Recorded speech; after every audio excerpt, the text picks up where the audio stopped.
Welcome back to Aarathi economics. ಈ ಒಂದು ವಿಡಿಯೋದಲ್ಲಿ ನಾವು calculate the arithmetic mean for following data. So ಇದು ಮೀನ್ ಅನ್ನೋದು ನಾವು ಡಿಸ್ಕ್ರೀಟ್ ಸೀರೀಸ್ಗೆ ಡೇಟಾವನ್ನು ನಾವೀಗ ಕ್ಯಾಲ್ಕುಲೇಟ್ ಮಾಡ್ತಾ ಇದ್ದೀವಿ. ಸೊ ಬಿಫೋರ್ ದಿಸ್ ನಾನು ಅನ್ಗ್ರೂಪ್ ಡೇಟಾಗೆ ಅಂದರೆ ಇಂಡಿವಿಜುವಲ್ ಸೀರೀಸ್ಗೆ ಸೇಮ್ ಮೀನನ್ನು 3 ಮೆಥಡ್ಸಲ್ಲೂ ಕ್ಯಾಲ್ಕುಲೇಟ್ ಮಾಡಿ ವಿಡಿಯೋ ಅಪ್ಲೋಡ್ ಮಾಡಿದ್ದೀನಿ. So this is for discrete series. ಇದಾದಮೇಲೆ ನೆಕ್ಸ್ಟ್ ನಾನು ಕಂಟಿನ್ಯೂಸ್ ಸೀರೀಸ್ನ ಕ್ಯಾಲ್ಕುಲೇಟ್ ಮಾಡೋದು ಹೇಗೆ 3 ಮೆಥಡ್ಸಲ್ಲಿ ಅಂತ ಅರ್ಥಮೆಟಿಕ್ ಮೀನನ್ನು ಆ ವಿಡಿಯೋನ ಅಪ್ಲೋಡ್ ಮಾಡಿದ್ದೀನಿ, ಚೆಕ್ ಮಾಡ್ಕೋಬೋದು. ಸೊ ಇಲ್ಲಿ ಡಿಸ್ಕ್ರೀಟ್ ಸೀರೀಸ್ಗೆ ನಾವು 3 ಮೆಥಡ್ಸಲ್ಲಿ ಅಂತ ಹೇಳಿದ್ರೆ direct, assuming and step deviation 3 ಮೆಥಡ್ಸಲ್ಲೂ ಕ್ಯಾಲ್ಕುಲೇಟ್ ಮಾಡಬೇಕಾಗಿದೆ arithmetic mean. And discrete series ಅಂತ ನಮಗೆ ಹೇಗೆ ಗೊತ್ತಾಗುತ್ತೆ, ಕಂಟಿನ್ಯೂಸ್ ಸೀರೀಸ್ ಅಂತ ಹೇಗೆ ಗೊತ್ತಾಗುತ್ತೆ ಅಂತ ಹೇಳಿದರೆ, ಇಂಡಿವಿಜುವಲ್ ಸೀರೀಸ್ ಹೇಗಿರುತ್ತೆ ಅಂತ ಹೇಳಿದ್ರೆ, ಇಂಡಿವಿಜುವಲ್ ಸೀರೀಸ್ ಜಸ್ಟ್ ಈ ವ್ಯಾಲ್ಯೂಸ್ಗಳನ್ನು ಮಾತ್ರ ಕೊಟ್ಟಿರ್ತಾರೆ ಅವರು. ಹಾಗೆ ಡಿಸ್ಕ್ರೀಟ್ ಸೀರೀಸ್ ಅಂತ ಹೇಳಿದ್ರೆ ಅದರ ಫ್ರೀಕ್ವೆನ್ಸಿಯನ್ನು ಸಹ ಅವರು ಪ್ರೊವೈಡ್ ಮಾಡಿರ್ತಾರೆ. ಸೊ ಇದನ್ನು ನಾವು ಈಸಿಯಾಗಿ ಡೇಟಾ ನೋಡಿದ ತಕ್ಷಣ ತಿಳ್ಕೊಬೋದು. ಸೊ ಅದಾದಮೇಲೆ ಕಂಟಿನ್ಯೂಸ್ ಸೀರೀಸ್ ಅಂತ ಹೇಳಿದಾಗ ಅಲ್ಲಿ ಕ್ಲಾಸ್ ಇಂಟರ್ವಲ್ಸ್ಗಳನ್ನು ಅವರು ಪ್ರೊವೈಡ್ ಮಾಡಿರ್ತಾರೆ. ಸೊ ಹೀಗೆ ಡೇಟಾ ನೋಡಿದ ತಕ್ಷಣ ತಿಳ್ಕೊಂಡು ಕ್ಯಾಲ್ಕುಲೇಟ್ ಮಾಡ್ತಾ ಹೋಗಬೇಕಾಗತ್ತೆ. ಆ್ಯಂಡ್ ಫಾರ್ಮುಲಾಸ್ಗಳು ಮೂರು ಮೆಥಡ್ಗಳು ಡಿಫ್ರೆಂಟ್ ಇರುತ್ತೆ, ಮತ್ತು ಡೇಟಾ ಯಾವ ಟೈಪ್ ಮೇಲೆ ಇರುತ್ತೆ ಅದ್ರ ಮೇಲೆ ಡಿಫ್ರೆನ್ಸ್ ಕೂಡ ಇರುತ್ತೆ. ಸೊ ಈ ಕ್ವಶನ್ ತುಂಬ ಇಂಪಾರ್ಟೆಂಟ್ ಫಾರ್ 4 ಮಾರ್ಕ್ಸ್. ಸೊ 4 ಮಾರ್ಕ್ಸಲ್ಲಿ ನಿಮಗೆ ಈ ಕ್ವಶನನ್ನು ಕೊಡ್ತಾರೆ, ಎಲ್ಲ ಕ್ಯಾಲ್ಕುಲೇಟನ್ನು ನಾವು ಮಾಡಬೇಕಾಗತ್ತೆ. ಸೊ ಫಸ್ಟು ಡೈರೆಕ್ಟ್ ಮೆಥಡನ್ನು ಕ್ಯಾಲ್ಕುಲೇಟ್ ಮಾಡಬೇಕಾದ್ರೆ ನಾವು ಫಾರ್ಮುಲಾವನ್ನು ಬರ್ಕೋಬೇಕು. ಸೊ ಡೈರೆಕ್ಟ್ ಮೆಥಡ್ ಫಾರ್ಮುಲಾ ಏನಿದೆ ಅಂತ ಹೇಳಿದ್ರೆ, X bar equals summation F X divided by summation F ಅಂತ. ಸೊ ಈ ಫಾರ್ಮುಲಾವನ್ನು ಯೂಸ್ ಮಾಡಿ ನಾವು ಕ್ಯಾಲ್ಕುಲೇಟ್ ಮಾಡಬೇಕಾಗುತ್ತೆ. ಸೊ ಬಿಫೋರ್ ದಟ್ ನಾನು ಫಾರ್ಮುಲಾ ಏನಿದೆ ಅಂತ ಹೇಳ್ಬಿಡ್ತೀನಿ. ಸಮೇಷನ್, ಇದನ್ನು ನಾವು ಸಿಗ್ಮಾ ಅಂತ ಹೇಳ್ತೀವಿ, ಗ್ರೀಕ್ ವರ್ಡ್. ಸೊ ಸಿಗ್ಮಾ ಅಂತ ಹೇಳಿದ್ರೆ ಟೋಟಲ್ ಅಥವಾ ಸಮೇಷನ್ ಅಂತ ಹೇಳ್ತೀವಿ.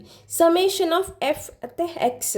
ಸೊ ಇಲ್ಲಿ ಎಕ್ಸ್ ಇದೆ ಮತ್ತು ಎಫ್ ಇದೆ, ಎರಡನ್ನು ನಾವು ಮಲ್ಟಿಪ್ಲೈ ಮಾಡಿ ಅದನ್ನು ನಾವು ಟೋಟಲ್ ಮಾಡಿದಾಗ ನಮಗೆ ಎಫ್ ಎಕ್ಸ್ ಸಿಗುತ್ತೆ.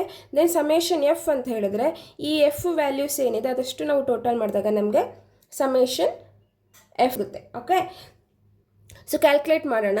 ಸೊ ಫಸ್ಟ್ ನಾವು ಸಮೇಷನ್ ಎಫ್ ಎಕ್ಸ್ ಹಾಗೆ ಸಮೇಷನ್ ಎಫ್ ಅನ್ನು ಕ್ಯಾಲ್ಕುಲೇಟ್ ಮಾಡಬೇಕು.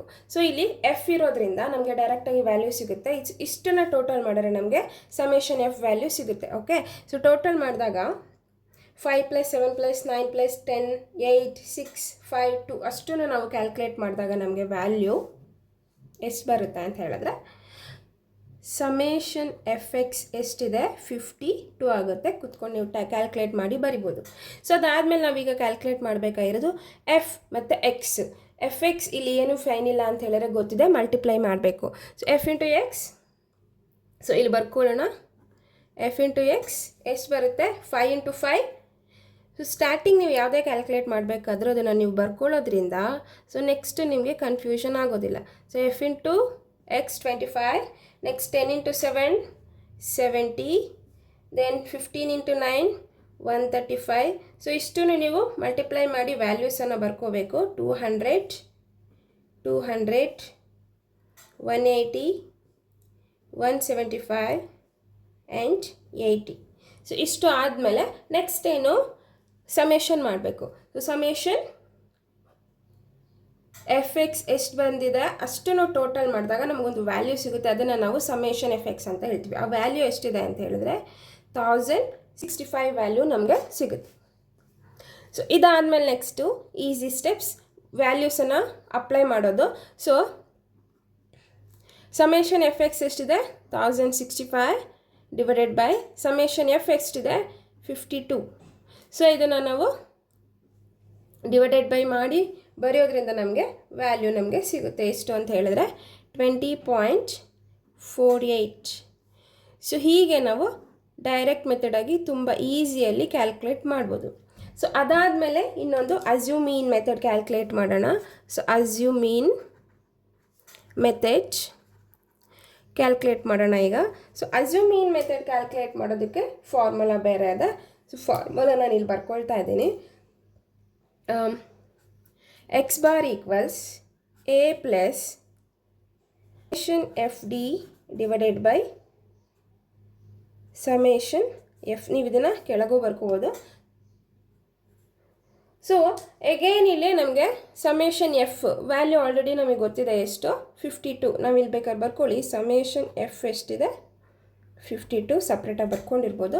ಸೊ ಆಫ್ಟರ್ ದಟ್ ನಮಗೆ ಎ ಅಂದರೆ ಏನು ಅಂತ ತಿಳ್ಕೊಬೇಕು. ಎ ಅಂತ ಹೇಳಿದ್ರೆ ಅಸ್ಯೂಮೀನ್.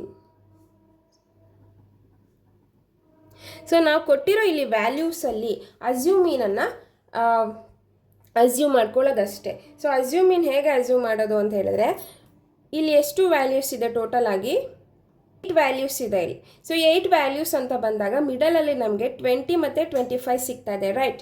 ಸೊ ಇಲ್ಲಿ ಯಾವಾಗಲೂ ನಾವು ಏನಂತ ಹೇಳ್ತೀವಿ, ಫಸ್ಟ್ ಒನ್ನನ್ನು ನಾವು ಅಸ್ಯೂಮೀನನ್ನು ತೊಗೊಳ್ತೀವಿ. ನಮಗೆ ಇಲ್ಲಿ 2 ವ್ಯಾಲ್ಯೂಸ್ ಸಿಗುತ್ತೆ 20 ಮತ್ತು 25. ಅದರಲ್ಲಿ ಫಸ್ಟ್ ಒನ್ನನ್ನು ನಾವು ಯಾವಾಗಲೂ ಅಸ್ಯೂಮೀನ್ ಆಗಿ ತೊಗೊಳ್ತೀವಿ. ಅಸ್ಯೂಮೀನ್ ಎಷ್ಟಿದೆ 20 ಅಂತ ತೊಗೋಬೋದು.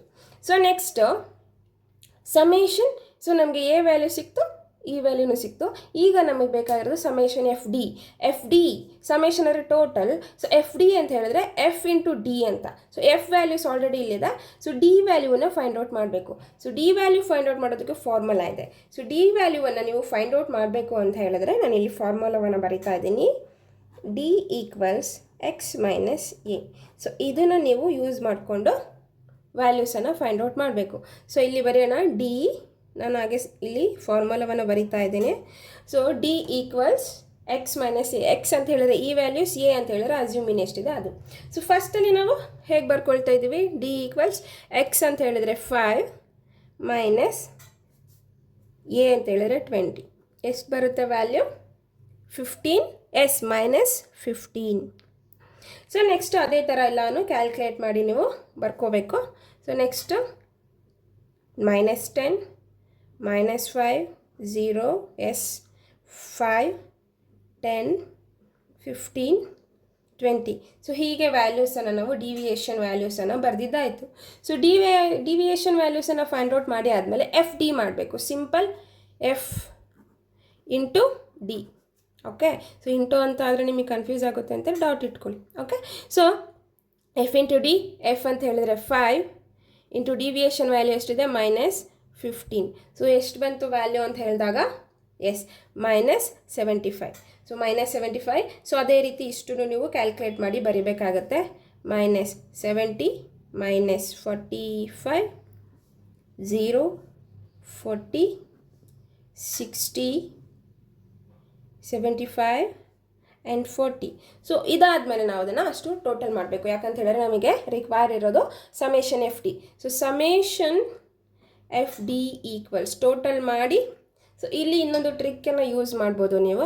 ಫಸ್ಟು -0 ವ್ಯಾಲ್ಯೂಸನ್ನೆಲ್ಲ ಆ್ಯಡ್ ಮಾಡಿ ವ್ಯಾಲ್ಯೂ ಬರೆದು, ದೆನ್ +0 ವ್ಯಾಲ್ಯೂಸನ್ನೆಲ್ಲ ಆ್ಯಡ್ ಮಾಡಿ ವ್ಯಾಲ್ಯೂಸನ್ನು ಬರೆದು ಮೈನಸ್ ಸಬ್ಟ್ರ್ಯಾಕ್ಟ್ ಮಾಡಬೇಕಾಗುತ್ತೆ. ಹೇಗೆ ಅಂತ ಹೇಳಿದ್ರೆ ಸೊ ನೀವು ಮೈನಸ್ ವ್ಯಾಲ್ಯೂವನ್ನು ಕನ್ಸಿಡರ್ ಮಾಡೋಕ್ಕೆ ಹೋಗಬೇಡಿ. First 75 plus 70 plus 45 plus. So 190 ಆಗಿದೆ. ನಾನು ಇಲ್ಲೇ ಬರ್ಕೊಳ್ತಾ ಇದ್ದೀನಿ 190.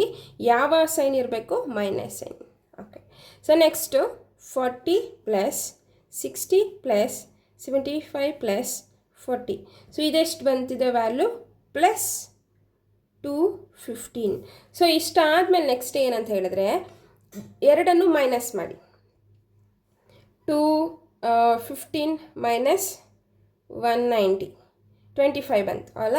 ಸೊ 25 ಎಷ್ಟು ವ್ಯಾಲ್ಯೂಲಿ ಸೈನ್ ಇದೆ ಅಂತ ಹೇಳಿದ್ರೆ ಪ್ಲಸ್ ವ್ಯಾಲ್ಯೂ ಇರೋದು ಹೈಯೆಸ್ಟ್ ಇದೆ, ಹೌದಲ್ವಾ. ಸೊ ಅದನ್ನು ನಾವಿಲ್ಲಿ ಬರ್ಕೊಳ್ತಾ ಇದ್ವಿ. So +25 is a answer. ಅರ್ಥ ಆಗಿದೆ ಅಲ್ವಾ ಈ ಟ್ರಿಕ್. ಆನ್ಸರ್ ಎಷ್ಟಾಯಿತು ನಮಗೆ +25. So okay, now we apply to the formula. So equals 1 second. A ಅಂತ ಹೇಳಿದ್ರೆ assumed mean 20 plus summation F D ಎಷ್ಟು ಬಂದಿದೆ ಇಲ್ಲಿ value 25, then divided by 52. So ನಾ 20ನ ಹಾಗೆ ಬರ್ಕೊಳ್ತಾ ಇದ್ದೀನಿ. ಇದೆರಡನ್ನ ಡಿವೈಡೆಡ್ ಬೈ ಮಾಡಿದ್ರೆ ನಮಗೆ 0.48 ವ್ಯಾಲ್ಯೂ ಬರುತ್ತೆ. ನಾವು ಆ್ಯಡ್ ದಿಸ್ ಟು ಎಷ್ಟು 20.48. ಸೊ ಈ ವ್ಯಾಲ್ಯೂಸನ್ನು ಈಸಿಯಾಗಿ ನಾವು ಫೈಂಡ್ ಔಟ್ ಮಾಡಿದ್ವಿ. ಒಂದನ್ನು ಅಬ್ಸರ್ವ್ ಮಾಡಬೇಕು ನೀವು, ಇಲ್ಲಿ ಯಾವುದೇ ಮೆಥಡಲ್ಲಿ ಮೀನನ್ನು ಕ್ಯಾಲ್ಕುಲೇಟ್ ಮಾಡಿದಾಗ answer should be same. Okay, so answer ಏನಾಗಿರಬೇಕು, ಸೇಮ್ ಆಗಿರಬೇಕು. ಆಗ ಮಾತ್ರ ನಾವು ಆನ್ಸರ್ ಕರೆಕ್ಟ್ ಇದೆ ಅಂತ ಈಸಿಯಾಗಿ ತಿಳ್ಕೊಬೋದು. ಸೊ ನಾವು ಸ್ಟೆಪ್ ಡಿವಿಯೇಷನ್ ಮೆಥಡ್, ಸೊ ಆಗಲೇ ಏನು ಟೇಬಲ್ ಬರ್ತಿದ್ವಲ್ಲೋ ಆ ಟೇಬಲ್ ಕಂಟಿನ್ಯೂಷನ್ ಟೇಬಲ್ ಆಗಿರುತ್ತೆ ಇದು. ಸೊ ಈ ಟೇಬಲಲ್ಲಿ ನಾವು ಫ್ರೀಕ್ವೆನ್ಸಿ ಡಿಸ್ಟ್ರಿಬ್ಯೂಷನ್ ಮಾಡಿರೋದು ಹೇಗೆ, ಫಸ್ಟ್ ನಾವೀಗ ಫಾರ್ಮುಲಾವನ್ನು ಬರ್ಕೊಳ್ಳೋಣ. ಸ್ಟೆಪ್ ಡಿವಿಯೇಷನ್ ಫಾರ್ಮುಲಾ ಏನಿದೆ, ಸೊ ಅದನ್ನು ಇಲ್ಲಿ ಬರಿತಾ ಇದ್ದೀನಿ ನಾನು. Mean equals A plus summation F D dash divided by summation f into c. So this is the formula. So ನಾವೀಗ ಇದನ್ನು ಹೀಗೂ ಬರಿಬೋದು. ಸೊ ಕನ್ಫ್ಯೂಸ್ ಆಗಬೇಡಿ. summation f d dash divided by, so ಹೀಗೂ ಸಹ ನಾವು ಬರಿಬೋದು, ಇಂಟು ಸಿ ಅಂತಲೂ ಸಹ ಬರಿಬೋದು. ಸೊ ಓಕೆ, ಸೊ ನಾವು ಅಗೇನ್ ಫಾರ್ಮುಲಾ ಏನು ರಿಕ್ವೈರ್ ಮಾಡ್ತಾ ಇದೆ ಅಷ್ಟನ್ನು ಮಾತ್ರ ಫೈಂಡ್ ಔಟ್ ಮಾಡಬೇಕಾಗತ್ತೆ. So summation F D dash ಅಂತ ಹೇಳಿದ್ರೆ ನಮಗೆ ಇಲ್ಲಿ ಬೇಕಾಗಿರೋ ವ್ಯಾಲ್ಯೂ ಡಿ ಡ್ಯಾಶ್ ಅಷ್ಟೇ. ಸೊ ಡಿ ಡ್ಯಾಶನ್ನು ಫೈಂಡ್ ಔಟ್ ಮಾಡಿ ಆದಮೇಲೆ ಎಫ್ ಇಂಟು ಡಿ ಡ್ಯಾಶ್ ಮಾಡಿದ್ರೆ ನಮಗೆ ವ್ಯಾಲ್ಯೂ ಸಿಗುತ್ತೆ. ಸಿ ಅಂತ ಹೇಳಿದ್ರೆ common factor. So common differences ಎಷ್ಟಿರುತ್ತೆ ಅದನ್ನು ನಾವು ಕಾಮನ್ ಫ್ಯಾಕ್ಟರ್ ಆಗಿ ಕನ್ಸಿಡರ್ ಮಾಡ್ತೀವಿ. So here C equals 5.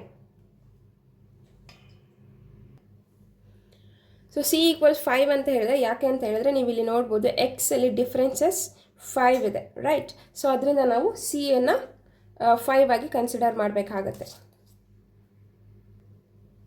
ನಾವು ಕಂಟಿನ್ಯೂ ಮಾಡ್ತಾ ಇದ್ದೀವಿ ಇಲ್ಲಿ. ಏನಂತ ಹೇಳಿದ್ರೆ ಎಸ್, ನಾನೇನು ಹೇಳಿದೆ, ಡಿ ಡ್ಯಾಶನ್ನು ಫೈಂಡ್ ಔಟ್ ಮಾಡಬೇಕು ಅಂತ. ಸೊ ಡಿ ಡ್ಯಾಶನ್ನು ಫೈಂಡ್ ಔಟ್ ಮಾಡೋದಕ್ಕೆ formula D divided by C. So D already find out ಮಾಡಿರೋದು ನಾವು ಡಿವಿಯೇಷನ್ ವ್ಯಾಲ್ಯೂಸ್. ಸೊ ಆ ಡಿವಿಯೇಷನ್ ವ್ಯಾಲ್ಯೂ ಯಾವುದಿದೆ, ಡಿವಿಯೇಷನ್ ವ್ಯಾಲ್ಯೂಯಿಂದ ಸಿ ಅಂತ ಹೇಳಿದ್ರೆ ಕಾಮನ್ ಫ್ಯಾಕ್ಟರ್ ಏನಿದೆ 5ಅನ್ನು ನಾವು ಡಿವೈಡೆಡ್ ಬೈ ಮಾಡಿದ್ರೆ ಸಾಕಾಗುತ್ತೆ, ನಮಗೆ ವ್ಯಾಲ್ಯೂ ಸಿಗುತ್ತೆ. ಸೊ ಇಲ್ಲಿ ಈ ವ್ಯಾಲ್ಯೂಸ್ -15 -10 -5, ಸೊ ಈ ವ್ಯಾಲ್ಯೂಸನ್ನು ನಾವು ಸಿ ಅಂತ ಹೇಳಿದ್ರೆ 5ಇಂದ ಡಿವೈಡೆಡ್ ಬೈ ಮಾಡಿದ್ರೆ ನಮಗೆ ವ್ಯಾಲ್ಯೂಸ್ ಅನ್ನೋದು ಕರೆಕ್ಟಾಗಿ ವ್ಯಾಲ್ಯೂಸನ್ನು ಬರಿತಾ ಹೋಗ್ತೀನಿ. ಸೊ ಇಲ್ಲಿ -3 -2 -1 0 1 2 3 4. So these are all d dash values. Next to fd. So fd calculate ಮಾಡೋದು ಹೇಗೆ, ಎಫ್ ವ್ಯಾಲ್ಯೂಸ್ ಆಲ್ರೆಡಿ ಗೊತ್ತಿದೆ, ಏನು ಇದೆ 5 7 9 ಪ್ರೀವಿಯಸ್ ಟೇಬಲನ್ನು ನೋಡಿದ್ರೆ ಗೊತ್ತಾಗುತ್ತೆ. ಅದರಿಂದ ನಾವು ಈ ವ್ಯಾಲ್ಯೂವನ್ನು ಮಲ್ಟಿಪ್ಲೈ ಮಾಡಿ ಬರೆಯೋದಷ್ಟೇ. ಸೊ ನಾನು ಡೈರೆಕ್ಟಾಗಿ ವ್ಯಾಲ್ಯೂಸನ್ನು ಬರಿತಾ ಹೋಗ್ತಾ ಇದ್ದೇನೆ. -15 -14 -9 0 8 12 15 8. ಸೊ ವ್ಯಾಲ್ಯೂಸ್ ಆದಮೇಲೆ ಏನು ಮಾಡಬೇಕು, ಸಮೇಷನ್ ಮಾಡಬೇಕು, ನಾವು ಟೋಟಲ್ ಮಾಡ್ಕೊಳ್ಳೋಣ. ಸೊ ಟೋಟಲ್ ನಾನು ಆಗಲೇ ಹೇಳ್ಕೊಟ್ಟಿದ್ದೀನಿ, ವ್ಯಾಲ್ಯೂಸ್ ಮೈನಸ್ ಇದ್ದಾಗ ಪ್ಲಸ್ ಇದ್ದಾಗ ಹೇಗೆ ಕ್ಯಾಲ್ಕುಲೇಟ್ ಮಾಡೋದು ಅಂತ. ಸೊ ನಮಗೆ ಟೋಟಲ್ ಮಾಡಿದಾಗ ನಮ್ಗೆ ಏನು ಸಿಗುತ್ತೆ value, summation F D dash ಅಷ್ಟು 5 ವ್ಯಾಲ್ಯೂ ಸಿಗುತ್ತೆ. ಸೊ ಇಷ್ಟಾದಮೇಲೆ ಈಸಿ ವ್ಯಾಲ್ಯೂವನ್ನು ಅಪ್ಲೈ ಮಾಡ್ತಾ ಹೋಗೋದು ಅಷ್ಟೇ. ಸೊ ನೋಡ್ತಾ ಹೋಗೋಣ. ಎ ಅಂತ ಹೇಳಿದ್ರೆ again 20 plus value 5 divided by 52. Summation F already calculate ಮಾಡಿದ್ದೀವಿ, ಸಮೇಷನ್ ಎಫನ್ನು ಇಂಟು 5 ವ್ಯಾಲ್ಯೂ ಮಾಡಬೇಕು. ದೆನ್ ಸೊ 20ನ ಹಾಗೆ ನಾವು ಕ್ಯಾರಿ ಮಾಡ್ತಾ ಇದ್ದೀವಿ, ಇವೆರಡನ್ನು ಡಿವೈಡೆಡ್ ಬೈ ಮಾಡಿ ದೆನ್ 5ಅನ್ನು ನಾವು ಮಲ್ಟಿಪ್ಲೈ ಮಾಡಿ ಬರಿತಾ ಇದ್ದೀನಿ ವ್ಯಾಲ್ಯೂವನ್ನು ಇಲ್ಲಿ ನಾನು 4 8. ಆಫ್ಟರ್ ದಟ್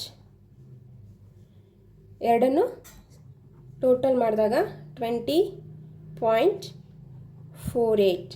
ಸೊ ಇದು ಸ್ಟೆಪ್ ಡಿವಿಯೇಷನ್ ಮೆಥಡಲ್ಲಿ ನಾವು ಮೀನನ್ನು ಕ್ಯಾಲ್ಕುಲೇಟ್ ಮಾಡೋ ಮೆಥಡ್ ಆಗಿರುತ್ತೆ.